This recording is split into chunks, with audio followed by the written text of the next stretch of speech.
ফজরের 2 রাকাত সুন্নতের ব্যাপারে আমরা অনেকেই উদাসীন, কিন্তু রাসূলুল্লাহ সাল্লাল্লাহু আলাইহি ওয়াসাল্লাম বলেছেন, রাকাত আল ফজরি খায়রুম মিনাদ দুনিয়া ওয়া মা ফিহা। নবীজি বলেছেন যে ফজরের 2 রাকাত সুন্নত দুনিয়া এবং দুনিয়ার মধ্যে যা আছে তার থেকেও অনেক উত্তম। বিষয়টা হলো এমন যে এই দুনিয়ার মধ্যে আমরা যে মদিনাতুল মুনাওয়ারা এখন বসা আছি, এই মদিনা আছে, মক্কা আছে, গোটা পৃথিবীর কত বিশাল বিশাল দামি বিল্ডিং দালান অনেক কিছু আছে। তো যদি এটা বলা হয় যে গোটা দুনিয়াতে আমরা একদম তুচ্ছ বা খুব ছোট, এই গোটা পৃথিবীর যা মূল্য, 7 আসমান এবং 7 জমিনের যা মূল্য, তার থেকে অনেক বেশি মূল্য হচ্ছে ফজরের 2 রাকাত সুন্নাহ।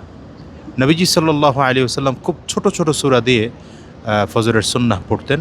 যেমন প্রথম রাকাতে নবীজি সূরায়ে কাফিরুন পড়তেন, দ্বিতীয় রাকাতে সূরা ইখলাস পড়তেন।